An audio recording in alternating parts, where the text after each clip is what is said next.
Hello friends, एक बार फिर से जय श्री राम विद्याकुल के इस नए वीडियो में आप सभी का स्वागत है।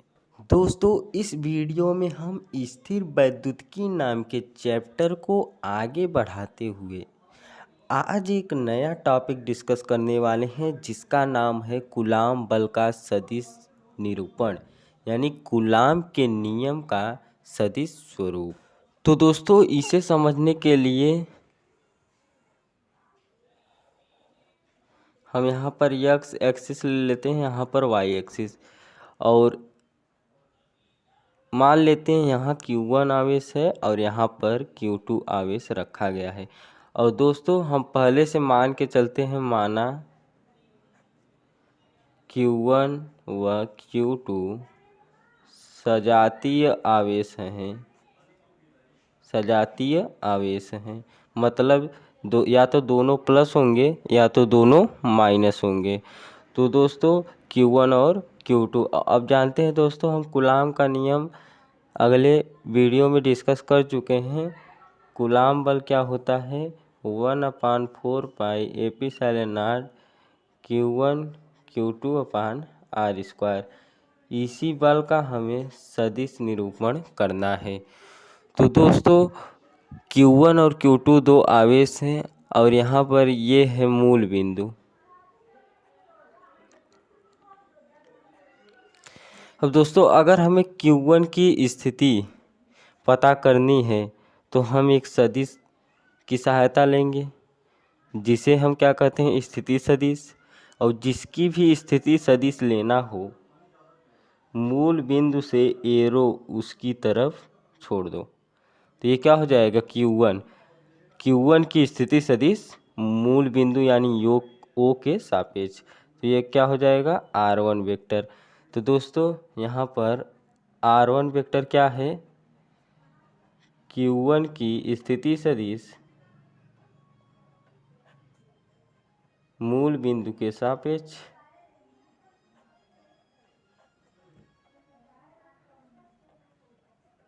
ऐसे ही दोस्तों, अगर हमें Q2 की स्थिति सदिश लिखना हो तो हम मूल बिंदु से एरो लेकर जाएंगे। ये एरो दिखाता है दोस्तों किसका हम स्थिति सदिश ले रहे हैं। तो दोस्तों, Q2 का स्थिति सदिश मान लेते हैं R2 वेक्टर है। तो R2 वेक्टर क्या है? Q2 की स्थिति सदिश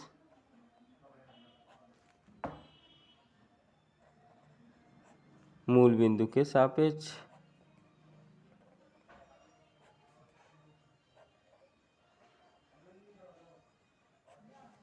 अब दोस्तों, अब हम क्या करेंगे? अब ये Q1 है, यहाँ से एक एरो लिखते हैं। और दोस्तों, ये Q1 से गया है Q2 की तरफ। जहाँ पर गया है पहले उसे लिखेंगे R21 वेक्टर। और यहाँ से अगर एक लेते हैं तो ये कहाँ पर गया है? 1 पे गया है। तो R12 वेक्टर। जहाँ पर जाएगा उसे पहले लिखेंगे और जहाँ से जाएगा उसके बाद लिखेंगे। और दोस्तों, R12 वेक्टर R21 वेक्टर है क्या? पहले R12 वेक्टर लिखते हैं। तो दोस्तों, R12 वेक्टर क्या है? Q1 की स्थिति Q2 के सापेक्ष। दोस्तों, यहाँ पर R12 में Q1 की स्थिति क्यों लेते हैं? क्योंकि यहाँ पर R12 में देख सकते हैं एरो Q1 की तरफ गया है। जहाँ पर एरो जाता है उसी का हम स्थिति सदिश लेते हैं। और दोस्तों, R21 वेक्टर क्या है? Q2 की स्थिति Q1 के सापेक्ष।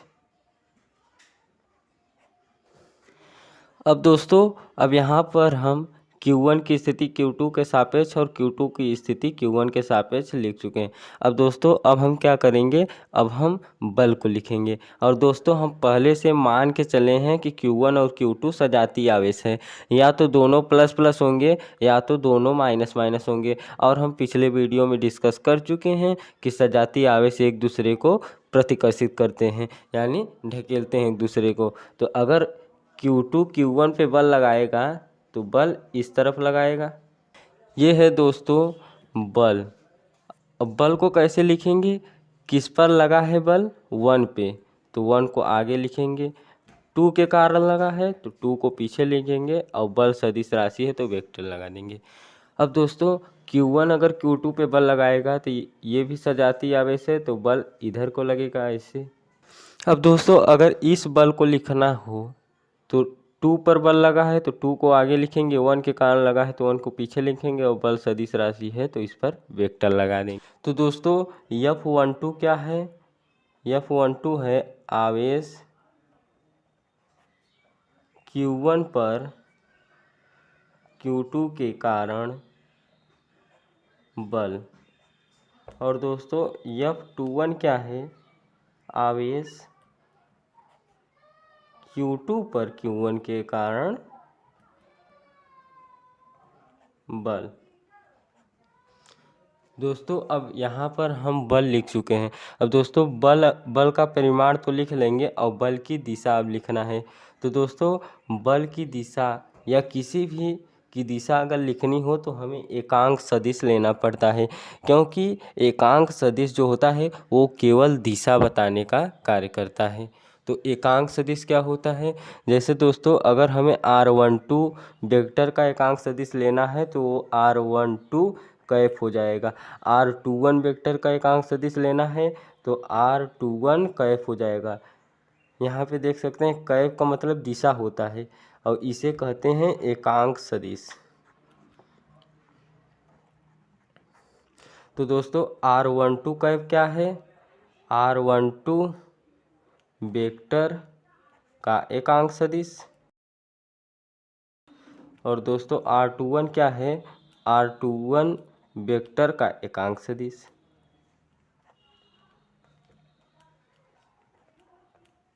अब दोस्तों हमें तो बल की दिशा लिखनी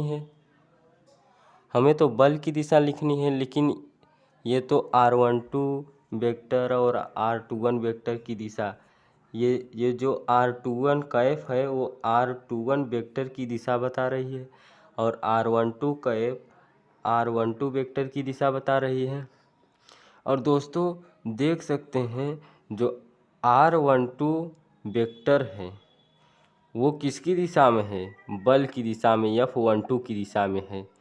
R12 वेक्टर जो है वो F12 की दिशा में है, मतलब जहाँ पर R12 की दिशा होगी जो वही F12 की भी दिशा होगी। तो R12 की दिशा कौन बता रहा है, R12 कैप, तो F12 की भी दिशा R12 कैप ही बताएगा। क्यों, क्योंकि R12 की दिशा में ही बल है या बल की दिशा में है R12 कैप, तो जो R12 वेक्टर की दिशा होगी वही F12 वेक्टर की भी दिशा होगी। तो दोस्तों अब हम बल को लिखेंगे, F12 वेक्टर को लिखना होगा तो पहले हम कूलाम के नियम से परिमाण लिखेंगे 1/4 पाई एप्सिलॉन Q1 Q2 अपान R²। तो ये क्या है, ये दोस्तों ये परिमाण है। अब दोस्तों F21 की अगर दिशा लिखनी है तो देख सकते हैं यहाँ पर F21 की दिशा में है R12, क्योंकि देख सकते हैं R12 की दिशा ये वाली है और इसी दिशा में बल की दिशा है। तो R12 वेक्टर की दिशा जो बताएगा वही दिशा F12 की होगी। तो R12 वेक्टर की दिशा R12 कैप बता रहा है तो ये R12 कैप ही F12 वेक्टर की दिशा बताएगा।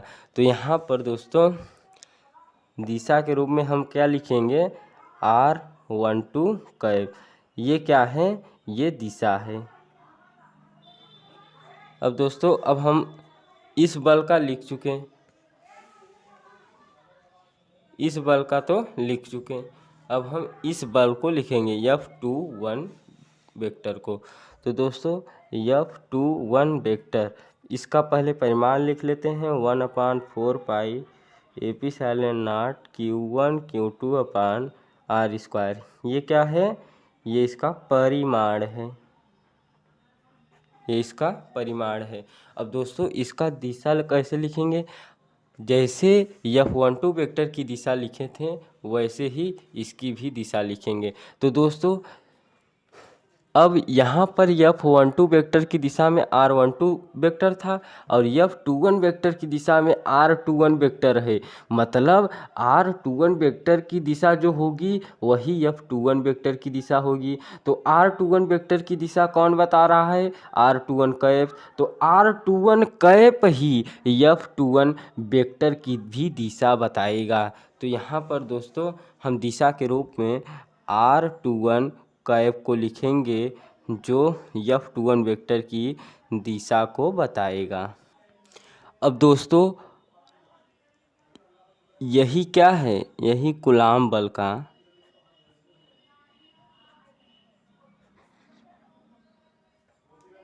सदिश निरूपण, क्योंकि सदिश में परिमाण और दिशा दोनों होता है, तो यहाँ पर परिमाण और दिशा दोनों है।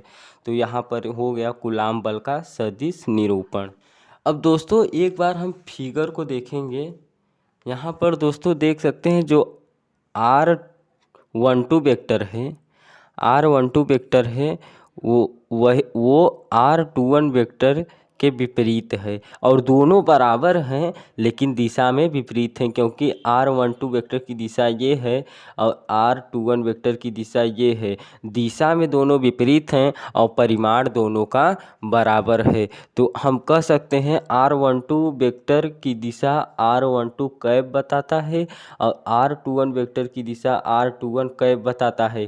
तो ये दोनों परिमाण में बराबर हैं लेकिन दिशा में विपरीत हैं।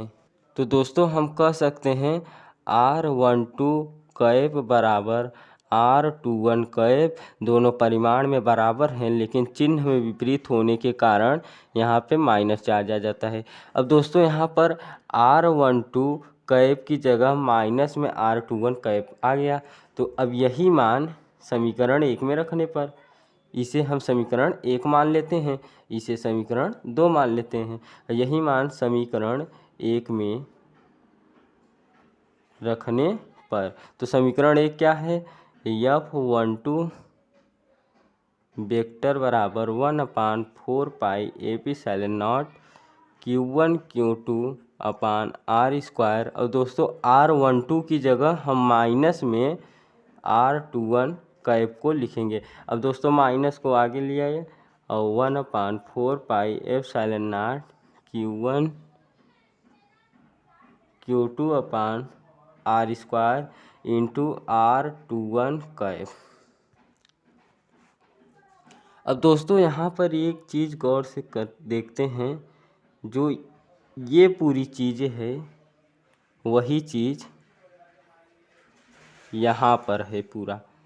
तो हम कह सकते हैं कि जो F12 वेक्टर होता है वो बराबर होता है F21 वेक्टर के, लेकिन विपरीत दिशा में होता है। जो F12 वेक्टर होता है वो F21 वेक्टर के बराबर होता है लेकिन दिशा में विपरीत होता है। तो दोस्तों यहाँ से एक चीज़ एकदम मस्त टॉपिक आती है कि जो कूलाम का नियम होता है या कूलाम बल होता है वो गति के तृतीय नियम की पालना करता है। क्योंकि गति का तृतीय नियम क्या होता है? क्रिया प्रतिक्रिया का नियम। एक वस्तु दूसरी वस्तु पर जितना बल लगाती है दूसरी वस्तु भी पहली वस्तु पर उतना ही बल लगाती है, लेकिन दिशा में दोनों विपरीत होते हैं और दिशा में विपरीत होने के कारण माइनस में चले जाते हैं। तो दोस्तों यहाँ पर जितना बल F12 मतलब Q1 पर Q2 जितना बल लगा रहा है उतना ही बल Q2 पर Q1 लगा रहा है, लेकिन दिशा में दोनों विपरीत है। मतलब वो अलग अलग दिशा में बल लगा रहे हैं, विपरीत दिशा में बल लगा रहे हैं, तो यहाँ पर माइनस आ गया। तो दोस्तों यहीं से हम कह सकते हैं कि कूलाम बल गति के तृतीय नियम यानी क्रिया प्रतिक्रिया के नियम का पालन करता है।